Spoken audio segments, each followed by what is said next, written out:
नमस्कार, मंडल news bulletin में आपका स्वागत है। आइए पेश करते हैं आज के कुछ प्रमुख व मुख्य समाचार।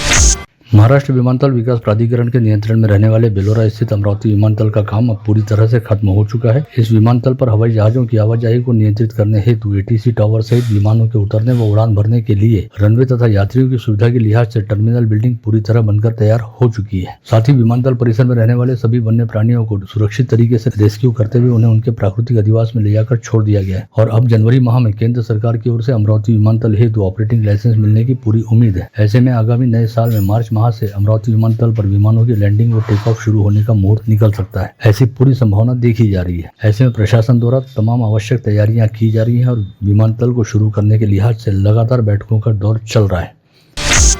नया साल शुरू होने में अब महज एक दिन का समय शेष बचा हुआ है। ऐसे में 31st नाइट की पार्टियों और नए साल का जश्न मनाने को लेकर एक तरह से काउंटडाउन शुरू हो गया है। नए साल का स्वागत करने हेतु सभी बार व रेस्टोरेंट सहित क्लबों एवं सहनिवास वाले संकुलों में पार्टियों का आयोजन किया जाता है और कई लोग बाग घूमने फिरने के लिहाज से बाहर भी जाते हैं। इसके अलावा बाजार में भी खरीदारी का जमकर दौर चलता है, जिसके चलते बाजार में इस समय हर ओर रोशनाई दिखाई दे रही है और चारों तरफ नए साल के आगमन को लेकर जबरदस्त उत्साह दिखाई दे रहा है। शहर के होटल, पब और रेस्टोरेंट मालिकों द्वारा 31st की पार्टियों के लिए जमकर तैयारी की जा रही है। ऐसे में वर्ष 2024 को विदाई देने तथा नए साल 2025 का स्वागत करने हेतु अमरावती शहर पूरी तरह से तैयार दिखाई दे रहा है, जिसके तहत नए साल का स्वागत भी विविध तरीकों से होता दिखाई देगा। कहीं पर आधुनिक व पाश्चात्य पद्धति से नए साल का स्वागत होता तो कहीं पर पारंपरिक समारोह आयोजित होंगे।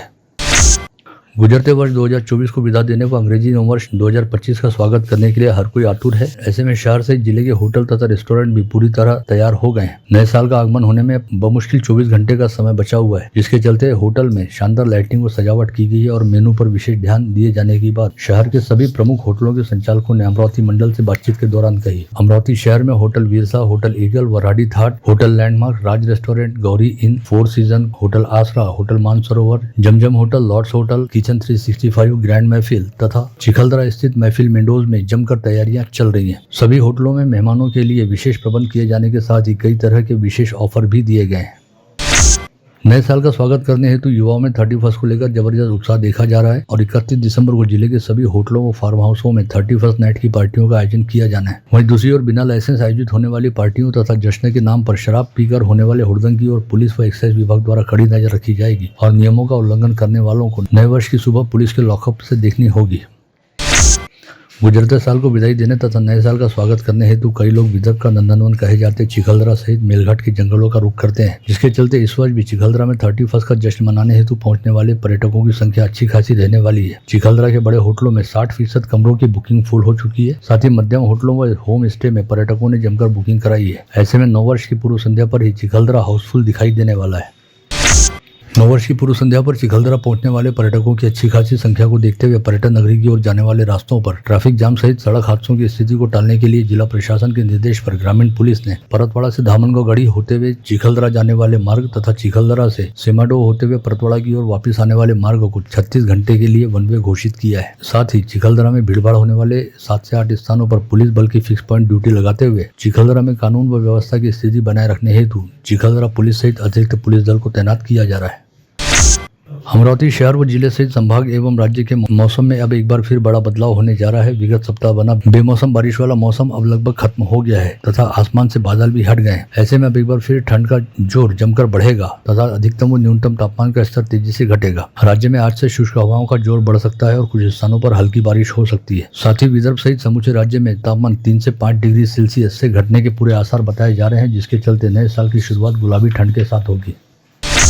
मनपा प्रशासन ने पुरानी प्रणाली के जरिए संपत्ति कर अदा करने हेतु नागरिकों को 31 दिसंबर तक समय दिया था। सभी वार्डों में संपत्ति कर की वसूली हेतु शिविर आयोजित करने का कोई विशेष फायदा नहीं हुआ और ऐसे शिविरों को संपत्ति धारकों की ओर से कोई विशेष प्रतिसाद भी नहीं मिला। ऐसे में जिन संपत्ति धारकों की ओर 50,000 से अधिक का संपत्ति कर बकाया है, उनके नाम नोटिस जारी करने के साथ ही 1 लाख रुपए से अधिक का संपत्ति कर बकाया रखने वाले संपत्ति धारकों की संपत्तियों को जब्त करने का निर्देश मनपा आयुक्त द्वारा जारी किया गया है, जिसके चलते 31 दिसंबर के बाद संपत्ति कर बकाया रहने वाली संपत्तियों को जब्त करने की कार्रवाई शुरू की जाएगी और जनवरी माह में ऐसी संपत्तियों की बाकायदा नीलामी करते हुए बकाया कर की वसूली की जाएगी। दिव्यांग कल्याण मंत्रालय के अध्यक्ष तथा पूर्व मंत्री एवं प्रहार जनशक्ति पार्टी के अध्यक्ष बच्चू कडू द्वारा आज जिला मध्यवर्ती सहकारी बैंक में बुलाई गई पत्रवार्ता में बताया गया कि आगामी 7 जनवरी को अपनी विभिन्न प्रलंबित मांगों एवं समस्याओं को लेकर भेड़पालों द्वारा संभागीय राजस्व आयुक्तालय पर वाड़ा आंदोलन किया जाएगा और भेड़पालों के इस आंदोलन को प्रहार जनशक्ति पार्टी का पूरा सक्रिय समर्थन भी रहेगा, जिसके चलते भेड़पालों के इस आंदोलन में प्रहार पार्टी के पदाधिकारी व कार्यकर्ता भी शामिल होंगे। 1927 जो बंदी घातलेला जो कायदा आहे बघा कायदा तो उठवणं गरजेचं आहे आणि मेंढपाळ हा शेतकरीच आहे, त्याला शेतकरी दर्जा दिली पाहिजे, त्याचा इन्शुरन्स उतरवला पाहिजे आणि प्रचंड मेहनतीनं हा धंदा करत असताना सरकारचा एक खडकी सुद्धा त्यांना लाभ नाही आणि त्याच्यामुळं आम्ही 7 तारखेला वाडा आंदोलन आम्ही करणार आहोत आणि यामध्ये प्रचंड ताकदीनं उलट हे आंदोलनात सहभागी व्हावं म्हणून मेंढपाळ लोकांनी सगळ्या संघटनेने आम्हाला आग्रह केला, त्यांच्या आग्रहाखातीर मी या आंदोलनात सहभागी होता।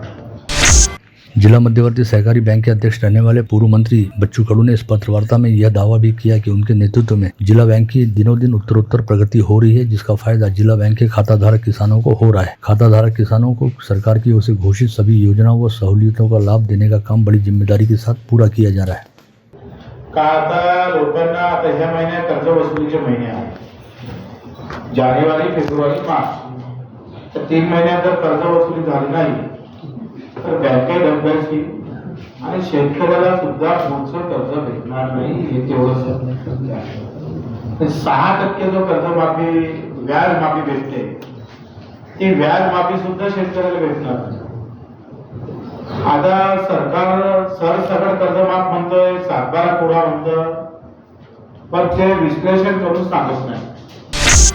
अमरावती जिले को रक्तदान का विशेष वरदान प्राप्त है तथा रक्तदान आंदोलन में समाज के सभी घटकों के नागरिक बढ़ चढ़कर हिस्सा लेते हैं। इसके बावजूद गर्मी के मौसम सहित पर्व एवं त्योहारों के समय रक्त की काफी किल्लत महसूस होती है, क्योंकि उस दौरान रक्तदान शिविरों का आयोजन काफी कम होता है, जिसकी वजह से गंभीर बीमारियों से पीड़ित मरीजों और गर्भवती महिलाओं सहित सड़क हादसों का शिकार होने वाले लोगों की शल्य क्रिया के समय रक्त की किल्लत के चलते अच्छी खासी दिक्कतों का सामना करना पड़ता है। इस बात को ध्यान में रखते हुए पेशे से चिकित्सक रहने वाले भारतीय जनता पार्टी के ग्रामीण जिलाध्यक्ष व राज्यसभा सांसद अनिल बोंडे ने आगामी 9 वर्ष में लगातार 365 दिन रक्तदान अभियान चलाने का संकल्प लिया है, जिसके तहत पूरे साल भर रोजाना कम से कम 25 से 30 यूनिट रक्त संकलित करते हुए जिला सामान्य अस्पताल के ब्लड बैंक को रक्त का स्टॉक उपलब्ध कराया जाएगा, ताकि साल भर के दौरान कभी भी रक्त की किल्लत महसूस न हो। इस मानवतापूर्ण कार्य में पश्चिम विदर्भ के अग्रणी हिंदी दैनिक अमरावती मंडल न्यूज तथा सबसे पुराने मराठी दैनिक मातृभूमि द्वारा मीडिया पार्टनर की भूमिका निभाते हुए रक्तदान हेतु जन जागृति करने का जिम्मा उठाया जाएगा।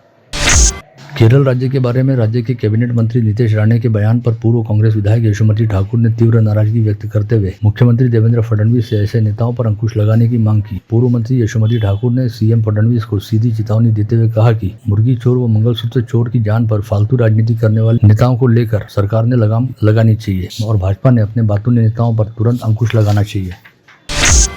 बोरगांव धर्मालय में संत अच्युत महाराज जन्म शताब्दी महोत्सव तथा संगीत भागवत में कथा दौरान विधायक रवि राणा का आयोजकों द्वारा शॉल व श्रीफल देकर सत्कार किया गया। इस समय विधायक रवि राणा ने विधानसभा चुनाव में सहयोग करने पर गाँव वासियों से संवाद साधकर उनका आभार व्यक्त किया।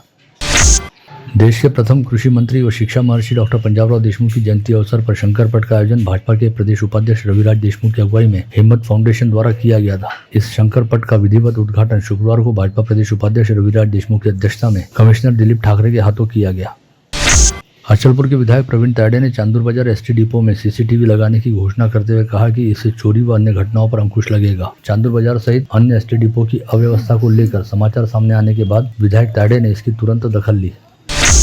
आग के लपटों में घिरे अपार्टमेंट में खुद को झोंकते हुए गैस सिलेंडर को बाहर निकालकर 70 परिवारों की जान बचाने वाली 17 वर्षीय करीना थापा को हाल ही में राष्ट्रपति के हाथों प्रधानमंत्री राष्ट्रीय बाल वीरता पुरस्कार प्रदान किया गया था। वहीं अब करीना थापा ने रविवार को मुंबई में हुई राष्ट्रीय किक बॉक्सिंग स्पर्धा के प्रो प्रीमियर लीग में स्वर्ण पदक हासिल करते हुए अमरावती सहित महाराष्ट्र को एक बड़ा सम्मान दिलाया है। मुंबई में हुई इस स्पर्धा में विभिन्न राज्यों से करीब 800 स्पर्धक शामिल हुए थे, जिनमें अमरावती निवासी करीना थापा ने किक बॉक्सिंग के क्रीड़ा प्रकार में 19 वर्ष से कम आयु गुट व 50 से 55 किलो वजन गुट में अपना क्रीड़ा कौशल्य दिखाते हुए सेमीफाइनल और फाइनल मुकाबले में जीत हासिल की।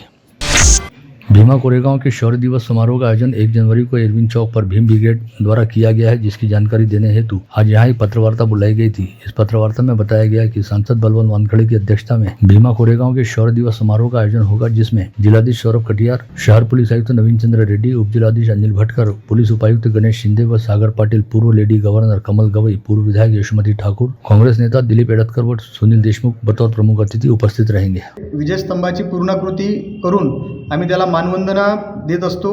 त्या विषयाला घेऊन आज सुद्धा यावर्षी सुद्धा 1 जानेवारी 2025 रोजी आम्ही डॉक्टर बाबासाहेब आंबेडकर चौकामध्ये विजय स्तंभाला 2000 महिला भीमसैनिक या ठिकाणी समता सैनिक दलाच्या वतीने दीक्षाभूमी यांच्या वतीने मानवंदना होईल। विभिन्न दलों व संगठनों के बाद भारतीय कम्युनिस्ट पार्टी व वाम मोर्चा के अन्य दलों संगठनों ने आज जिलाधीश कार्यालय पर मोर्चा ले जाकर संविधान निर्माता डॉक्टर बाबा साहब अम्बेडकर के खिलाफ अपमानास्पद बयान देने वाले गृह मंत्री अमित शाह के खिलाफ जमकर प्रदर्शन किया और गृह मंत्री अमित शाह का इस्तीफा मांगा। आज देशभर भारतीय कम्युनिस्ट पक्ष, मार्क्सवादी कम्युनिस्ट पक्ष आणि इतर डाव्या पक्षाच्या वतीनं डॉक्टर बाबासाहेब आंबेडकरांचा अपमान करणाऱ्या शहांचा राजीनामा दिला पाहिजे या मागणीकरता आणि 1 नेशन 1 इलेक्शन ही निवडणुकीमधली जी काही दुरुस्ती सरकारला मान्य करायची आहे त्याला विरोध करण्याकरता आज देशभर डाव्या पक्षाच्या वतीने आंदोलन होत आहे। अमरावती रिटेल किराना एसोसिएशन ने बलगांव रोड टांगा पड़ाव के बेकार पड़े व यातायात में बाधा बन रहे सिटी बस स्थानक के शेड को हटाने का अनुरोध मनपा आयुक्त सचिन कलंत्रे से मुलाकात करते हुए किया और मनपा आयुक्त को रिटेल किराना एसोसिएशन की ओर से ज्ञापन भी सौंपा गया। रविवार की शाम अभियंता भवन में सर्वशाखीय माली समाज सम्मेलन का आयोजन किया गया था, जिसकी अध्यक्षता समाज संस्था के अध्यक्ष सुरेश राउत ने की। साथ ही इस समय माली समाज के नेता प्रकाश मारोटकर ने उपस्थितों का मार्गदर्शन करते हुए कहा कि परिचय सम्मेलन जैसे आयोजनों से समाज एकत्रित होता है। चांदू रेलवे नगर परिषद के पंप हाउस की बिजली आपूर्ति महावितरण द्वारा शनिवार 28 दिसंबर को दोपहर 1:30 बजे खंडित किए जाने की जानकारी महावितरण की ओर से दी गई। शहर के इतिहास में पहली बार पंप हाउस की विद्युत आपूर्ति 24 घंटे से अधिक समय के लिए खंडित रहने के चलते रविवार को चांदू रेलवे शहर में जल आपूर्ति ही नहीं हुई। अंग्रेजी नववर्ष की पूर्व संध्या किसी होटल या रेस्टोरेंट में जाकर मनाने की बजाय मंदिर में जाकर भगवान का आभार व्यक्त करते हुए परंपरा के तहत दीवाने बाबा के परिवार द्वारा कल 31 को रायली प्लॉट के सिद्धिधाम मंदिर में सुमिरन कीर्तन का आयोजन किया गया है, जिसमें प्रस्तुति देने हेतु राजस्थानी कलाकार नयन नंदवाना व उनका म्यूजिकल ग्रुप अमरावती पधार रहा है। इस समय अमरावती के जय जोशी व सुमित बावरा भी भक्ति गीतों की प्रस्तुति देंगे। संत सीताराम बाबा के पुण्यतिथि महोत्सव पर एकवीरा देवी संस्थान के संयुक्त तत्वाधान में आज 30 दिसंबर से श्री राम कथा महायज्ञ का आयोजन एकवीरा देवी मंदिर के सामने दोपहर 2 से शाम 5 बजे तक किया गया। श्री राम कथा सुश्री मंगला श्री जी द्वारा सुनाई जा रही है। विगत 17 दिसंबर को नागपुरी गेट पुलिस थाना क्षेत्र अंतर्गत एक महिला का उसके पति के साथ तलाक हो जाने को लेकर फर्जी तलाकनामा बनाए जाने का मामला सामने आया था, जिसमें नागपुरी गेट पुलिस ने शिकायतकर्ता महिला के पति व सास ससुर को नामजद करते हुए मामले की जांच करनी शुरू की थी। जांच के दौरान पता चला कि शहर की एक बेहद जानी मानी महिला द्वारा शहर में फर्जी तलाकनामे बनाए जाने का गोरख धंधा चलाया जा रहा है, जिसके तहत किसी भी व्यक्ति को उसकी पत्नी से तलाक दिलाने हेतु जमकर रुपए हटने के बाद संबंधित व्यक्ति की पत्नी के स्थान पर किसी अन्य महिला को खड़ा करते हुए उसका तलाकनामा बनवाया जाता है। यह जानकारी सामने आते ही नागपुर गेट पुलिस ने उस महिला को नोटिस जारी करते हुए उसे बयान दर्ज करने हेतु पुलिस थाने आने हेतु कहा है। साथ ही 2 से 3 लोगों के बयान भी दर्ज किए गए हैं। अमरावती शहर सहित देश के विभिन्न शहरों में नकली डांबर मामले को लेकर जालसाजी के कई आपराधिक मामलों में नामजद रहने के साथ ही विगत 10 वर्षों से अदालत के सामने उपस्थित नहीं रहने वाले मयूर उर्फ भूरिया महाजन सोनौने को राजापेट पुलिस के दल ने नासिक शहर के अड़गांव पुलिस थाना क्षेत्र से गिरफ्तार करने में सफलता हासिल की और उसे नासिक से पकड़कर अमरावती लाते हुए स्थानीय अदालत के सामने पेश किया गया। बडनेरा शहर के जूनी बस्ती के बारीपुरा के पवारवाड़ी संकुल में रविवार की सुबह एक मनुष्य का कंकाल बरामद हुआ, जिसकी जानकारी मिलते ही बडनेरा पुलिस का दल तुरंत घटनास्थल पर पहुंचा और मामले की जांच करनी शुरू की। गाड़गीनगर थाना क्षेत्र के वडाली प्रबुद्ध नगर में रहने वाले अशोक दाभड़े नामक व्यक्ति उसके घर में ही मृत अवस्था में पड़ा मिला। इस व्यक्ति का निधन कुछ दिन पहले होने का अनुमान है, क्योंकि उसकी लाश काफी खराब हो चली थी।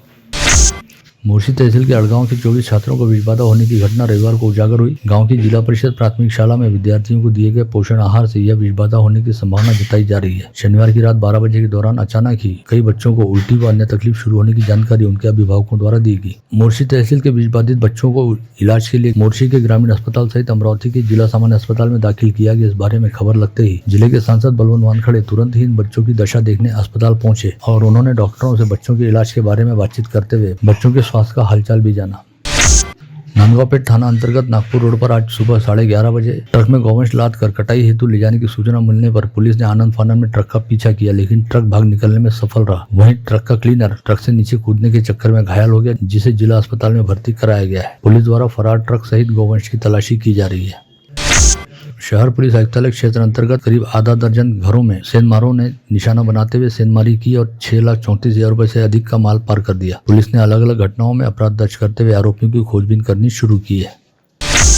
रविवार 29 दिसंबर को अमरावती से इंदौर जा रही बस आबाना नदी के पुल से नीचे गिर गई। मध्य प्रदेश के खंडवा में हुई दुर्घटना में करीब 27 यात्री घायल हुए। जानकारी मिलते ही एम्बुलेंस तुरंत घटनास्थल पर पहुंची और सभी घायलों को जिला अस्पताल में भर्ती कराया गया। यह हादसा ठिठिया जोशी गांव के ब्लैक स्पॉट पुल पर घटित हुआ। दुर्घटना में घायल अधिकांश यात्री रीवा, इंदौर व नागपुर के निवासी बताए गए। मोर्शी थाना परिसर अंतर्गत रहने वाली 26 वर्षीय महिला को विवाह का झांसा देकर शोएब अली आरिफ अली नामक 27 वर्षीय युवक ने उसके साथ कई बार शारीरिक संबंध बनाए और महिला द्वारा विवाह हेतु दबाव बनाए जाने पर शोएब अली ने उसके साथ लात घूंसों से मारपीट की। पीड़िता की शिकायत के आधार पर पुलिस ने शोएब अली के खिलाफ आपराधिक मामला दर्ज किया है। अहमदनगर जिले के एक व्यक्ति ने शहर की एक युवती को मैट्रिमोनी ऐप के जरिए अपने प्रेम जाल में फांसा, उससे शादी तय की और उसके माता पिता को 2 लाख रुपए से ठग लिया। गाड़गीनगर पुलिस ने इस संदर्भ में संपत दरबड़े नामक 39 वर्षीय आरोपी के खिलाफ आपराधिक मामला दर्ज किया है। पता चला है कि इस व्यक्ति ने राज्य में कई युवतियों को इसी तरह ठगा है।